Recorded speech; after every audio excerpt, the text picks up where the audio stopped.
Good morning. वैदिक maths में आप समस्त छात्र एवं छात्रा को हार्दिक हार्दिक शुभकामनाएं। प्यारे बच्चों, इससे पहले हमने पार्ट 9 तक कंप्लीट किया था, जिसमें व्युत्क्रम पद के बारे में बताया। आज हम आप लोग के बीच लेकर आया हूं पार्ट 10। पार्ट 10 में इंपोर्टेंट आइडेंटिटी है, लेकिन इसमें हम लोग पढ़ेंगे डिवीजन आइडेंटिटी, मतलब भाग सर्वसमीका। भाग सर्वसमीका क्या है, कैसे हुआ, किसे कहते हैं, उसके बारे में हम लोग जानेंगे। या डिवीजन आइडेंटिटी में कौन कौन आते हैं, भाग सर्वसमीका में कौन कौन आते हैं और कैसे आते हैं, उसे हमने प्रूव भी करना है। तो पहला जो होता है आपका वो tan थीटा होता है, और इसी का उल्टा जो होता है वो होता है cot थीटा।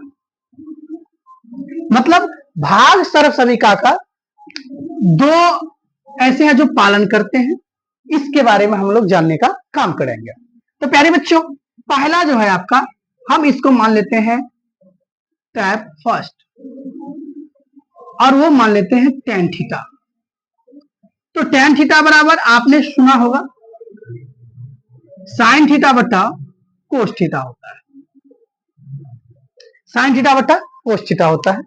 तो ये आपका पहला है, ये पहला आपका है भाग सर्वसमीका कि tan थीटा बराबर sin थीटा बटा cos थीटा होता है।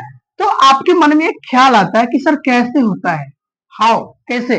तो हम लोग इसको क्या करते हैं, सिद्ध करते हैं। सिद्ध सिंपल तरीका से करेंगे।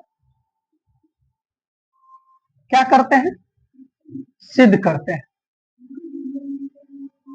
सिद्ध क्या करेंगे, tan theta equal to sin theta by cos theta. बिल्कुल सिंपल। आप देख रहे हैं, आपको पता है कि tan थीटा का फॉर्मूला p बाय b होता है, sin का होता है p बटा h, cos का होता है b बटा h। ये आपका LHS है और ये RHS। तो हम थोड़ा देर के लिए यहाँ फॉर्मूला भी लिख देते हैं। जान रहे हैं आप लोग, tan थीटा बराबर p बटा b होता है, sin थीटा बराबर p बटा h होता है, और cos थीटा बराबर b बटा h होता है। तो हम लोग को क्या करना है, LHS से चलना है, RHS लाना है, या RHS से चलना है तो LHS प्राप्त करना है। हम लोग क्या करते हैं, RHS से चलते हैं। RHS left hand side. Left hand side क्या है आपका, sin theta by cos theta. तो प्यारे बच्चों, आपको पता है sin थीटा बराबर क्या होता है, p बटा h, cos थीटा बराबर होता है b बटा h। आप देख रहे हैं यहाँ पर ये h से h क्या होगा, कट जाएगा, तो ये आपका क्या बचेगा, p बाय b।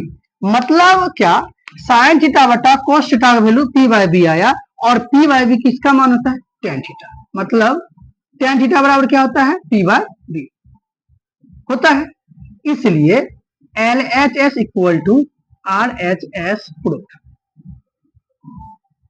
अर्थात tan थीटा बराबर sin थीटा बटा cos थीटा होता है, जो डिवीजन आइडेंटिटी को फॉलो करता है।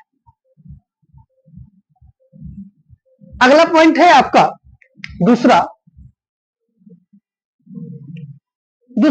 एडजेक्टिव, tan थीटा का उल्टा cot थीटा होता है, और cot थीटा बराबर होता है cos थीटा बटा sin थीटा। प्यारे बच्चों, एक बात आपके मन में चलता होगा कि सर थ्योरी पर थ्योरी दे रहे हैं और क्वेश्चन नहीं बता रहे। मैं क्वेश्चन के साथ भी आऊंगा आप लोग के बीच, लेकिन कोई भी क्वेश्चन को हल करने से पहले उसमें जितने भी थ्योरी है, जितने भी फॉर्मूलाज है, अगर उसको आप ड्राइव करना सीख जाते हैं, अगर वो चीज आपको समझ में आ जाता है, तो क्वेश्चन सॉल्व करना बहुत ही सरल हो जाता है। इसलिए किसी भी प्रश्न को सॉल्व करने से पहले उसके थ्योरी पर फोकस करने का प्रयास करेंगे, और थ्योरी में जैसे ही आपको पकड़ आ जाएगा तो क्वेश्चन यूं ही बनेंगे आपको। तो इसको भी आप आसानी से बना सकते हैं। ये LHS है और ये क्या है, RHS। और आपको पता है ना cot थीटा बराबर क्या होता है, cot थीटा बराबर tan का उल्टा b बाय p होता है। ये चीज आपको हमेशा याद लाना है। तो ये LHS है और ये RHS है। हम लोग चलते हैं RHS से। RHS बराबर क्या है, cos थीटा बटा sin थीटा। तो cos थीटा का फॉर्मूला होता है b बटा h, और sin का होता है p बटा h।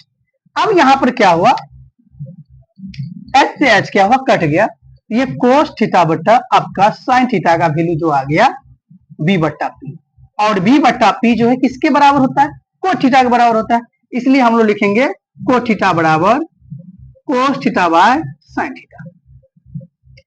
अब इस सब से संबंधित मैं पार्ट 11 में आप लोग को क्वेश्चन कुछ डिस्कस कराऊंगा, इसलिए प्यारे बच्चों पार्ट 10 तक यानी पार्ट 1 से लेकर के पार्ट 10 तक जितनी भी वीडियो अपलोड हो रखा है आप लोग उसे एक एक करके आप लोग प्रैक्टिस करें, वीडियो को देखें, रोक करके उसे लिखे, या अगर उस टाइम नहीं लिखते हैं तो आप स्क्रीनशॉट ले लें, लेकिन एक एक बातों को समझने के प्रयास करें। और मैं अगली क्लास में, मैं अगली पार्ट 11 में मैं आप लोग के बीच कुछ क्वेश्चन लेकर के आऊंगा और आप लोग को सिखाऊंगा कैसे क्वेश्चन इस पर बनते हैं।